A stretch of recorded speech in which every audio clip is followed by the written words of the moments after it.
നിലമ്പൂരിൽ എം സ്വരാജ് ഇടതുമുന്നണി സ്ഥാനാർത്ഥിയായിട്ട് വന്നതോടെ അവിടുത്തെ മത്സരത്തിൻ്റെ വീറും വാശിയുമൊക്കെ ഒന്ന് കൂടിയിരിക്കുകയാണ്. CPM-ൻ്റെ സെക്രട്ടേറിയറ്റ് അംഗമാണ് സ്വരാജ്. SFIയുടെയും DYFIയുടെ സംസ്ഥാന സെക്രട്ടറി ആയിരുന്ന ആളാണ്.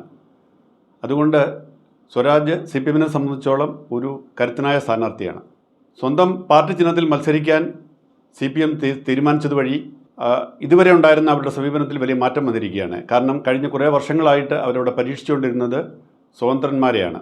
അതിനു മുമ്പ് CPM സ്ഥാനാർത്ഥിയെ തുടർച്ചയായിട്ട് ആര്യടൻ മുഹമ്മദ് തോൽപ്പിച്ചു കഴിഞ്ഞപ്പോഴാണ് സ്വതന്ത്രന്മാരെ പരീക്ഷിച്ചു തുടങ്ങിയതും കഴിഞ്ഞ 2 തെരഞ്ഞെടുപ്പുകളിലായി PV അൻവറിനെ മത്സരിപ്പിച്ചതും സ്വതന്ത്രനായി ജയിപ്പിച്ചതും. ഇപ്പോൾ വീണ്ടും ഒരു പാർട്ടി സ്ഥാനാർത്ഥിയെ നിർത്താനുള്ള പ്രധാന കാരണം അവർക്ക് പറ്റിയ ഒരു സ്വതന്ത്രനെ ലഭിച്ചില്ല എന്നുള്ളത് തന്നെ. രണ്ടാമത് തുടർച്ചയായി സ്വതന്ത്രന്മാരെ നിർത്തുന്നു എന്നുള്ളത് CPM-ൻ്റെ ഒരു ദൗർബല്യമായി കോൺഗ്രസ് പറയുകയും ചെയ്തുകൊണ്ടിരുന്നു. മാത്രമല്ല കഴിഞ്ഞ 2 പ്രധാന ഉപതെരഞ്ഞെടുപ്പുകളിൽ തൃക്കാക്കരയിലെയും പാലക്കാട്ടെയും ഉപതെരഞ്ഞെടുപ്പുകളിൽ 2 സ്വതന്ത്ര സ്ഥാനാർത്ഥികളെ മത്സരിപ്പിക്കുകയും അതിദയനീയമായിട്ട് തോൽക്കുകയും ചെയ്തു. അത് വീണ്ടും ആവർത്തിക്കുകയാണെങ്കിലും അപ്പോൾ ഈ 2 സ്ഥലത്തും ഉണ്ടായ ഒരു നിലപാട് പാർട്ടി സ്ഥാനാർത്ഥിയെ നിർത്തി തോൽപ്പിച്ചിരുന്നെങ്കിൽ കുറേ കൂടി അന്തസ്സുണ്ടായിരുന്നു എന്നുള്ളതായിരുന്നു. അപ്പോൾ അതുകൊണ്ട് എന്തായാലും സ്വരാജ് വന്നതോടുകൂടി രംഗം കൊഴുത്തു. ഇനിയിപ്പം അറിയാനുള്ളത് ഏതുതരം മത്സരമാണ് അവിടെ നടക്കാൻ പോകുന്നത് എന്നുള്ളതാണ്. BJPയും PV അൻവറും കൂടി രംഗത്ത് വരികയാണെങ്കിൽ ഒരു ചതുഷ്കോണ മത്സരത്തിലേക്കാണ് നീങ്ങുന്നത്. അൻവറിൻ്റെ തീരുമാനം ഇനിയും ആയിട്ടില്ല. ഇന്ന് വൈകുന്നേരം UDF-ൻ്റെ സബ് കമ്മിറ്റി ചേരുന്നുണ്ട്. സബ് കമ്മിറ്റിയിൽ അൻവറിൻ്റെ കാര്യത്തിൽ ഒരു തീരുമാനം ഉണ്ടാകുമെന്നാണ് എല്ലാവരും പ്രതീക്ഷിക്കുന്നത്.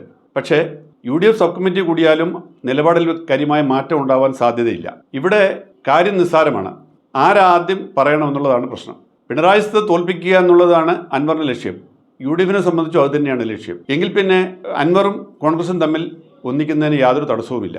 പക്ഷേ UDF-ൻ്റെ ആവശ്യം അൻവർ UDF-ൻ്റെ സ്ഥാനാർത്ഥിക്ക് പിന്തുണ പ്രഖ്യാപിക്കണം. അതിനുശേഷം UDF-ൽ അംഗമാക്കാം. അൻവറിൻ്റെ നിലപാട് തന്നെ അംഗമാക്കിയ ശേഷം പിന്തുണ പ്രഖ്യാപിക്കാം. ഈ ഒരു ഈഗോ ഒരു വാശിയിലാണ് നിൽക്കുന്നത്. എന്തായാലും ഇന്ന് വൈകുന്നേരത്തെ UDF സമ്മേളനം കൂടുന്ന സമയത്ത് ഇത് ഒരേ സമയത്ത് തന്നെ രണ്ടും ചെയ്യാം. വേണമെങ്കിൽ അൻവറിന് ആ സമയത്ത് പത്രസമ്മേളനം നടത്തി പിന്തുണ പ്രഖ്യാപിക്കാം. ആ സമയത്ത് തന്നെ അൻവറിനെ UDF-ൽ എടുക്കുകയും ചെയ്യാം.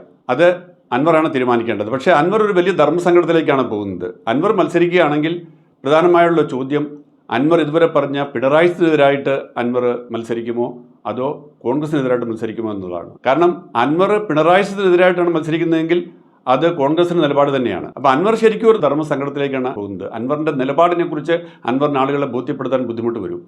അതുകൊണ്ട് ഒരുപക്ഷെ അൻവർ ഇന്ന് തീരുമാനമെടുത്തില്ലെങ്കിലും അൻവർ ഇനി നാളെ നാമനിർദ്ദേശ പത്രിക സമർപ്പിച്ചാലും അത് കഴിഞ്ഞ് അൻവറിന് പിൻവലിക്കാൻ സമയമുണ്ട്. എല്ലാം കഴിഞ്ഞ് അന്തിമ രംഗം തെളിയുമ്പോൾ അവിടെ 2 പ്രധാന സ്ഥാനാർത്ഥികളെ ഉണ്ടാവുകയുള്ളൂ.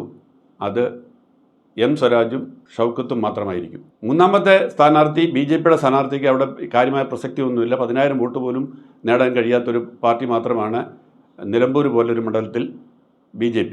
അതുകൊണ്ട് ഇത് കോൺഗ്രസും CPM-ഉം തമ്മിലുള്ള നേരിട്ടുള്ള മത്സരമായിട്ട് മാറാനാണ് എല്ലാ സാധ്യതയും. അൻവറും ഷൗക്കത്തും എം സ്വരാജും തമ്മിലുള്ള മത്സരം മുറുകുന്ന സമയത്ത് പാലക്കാട്ടേതുപോലെ നീലപ്പെട്ടി വിവാദം ഉൾപ്പെടെയുള്ള കാര്യങ്ങളിലേക്ക്, നിസ്സാരമായ കാര്യങ്ങളിലേക്ക് CPM തെരഞ്ഞെടുപ്പിനെ കൊണ്ടുവന്നാൽ അത് UDF-ന് വളരെ ഗുണകരമാവും. അതുകൊണ്ട് ഇത്തവണ അത്തരത്തിലുള്ള വെറും വില കുറഞ്ഞ പ്രചാരണ നടപടിയിലേക്കും അത്തരത്തിലുള്ള തന്ത്രങ്ങളിലേക്കും CPM പോകുമോ എന്നറിയില്ല. കോൺഗ്രസും CPM-ഉം വളരെ ഗൗരവത്തിലാണ് തെരഞ്ഞെടുപ്പിനെ നേരിടുന്നതെങ്കിൽ, രണ്ടുപേരും ഇതൊരു രാഷ്ട്രീയ മത്സരമായിട്ടാണ് കാണുന്നതെങ്കിൽ തീർച്ചയായും ഇതൊരു കടുത്ത മത്സരം തന്നെയായിരിക്കും. VS അച്യുതാനന്ദനെക്കുറിച്ച് എം സ്വരാജ് പാർട്ടി യോഗത്തിൽ നേരത്തെ പറഞ്ഞ ഒരു പരാമർശം, അച്യുതാനന്ദന് ക്യാപിറ്റൽ പണിഷ്മെൻറ്റ് കൊടുക്കണമെന്ന് പറഞ്ഞ പരാമർശം ഏറെ വിവാദമുണ്ടാക്കിയതാണ്. ഇനി ഈ തെരഞ്ഞെടുപ്പിലും കാണാനുള്ളത് ആർക്കാണ് ക്യാപിറ്റൽ പണിഷ്മെൻറ്റ് കിട്ടാൻ പോകുന്നത്. കാത്തിരുന്ന് കാണാം.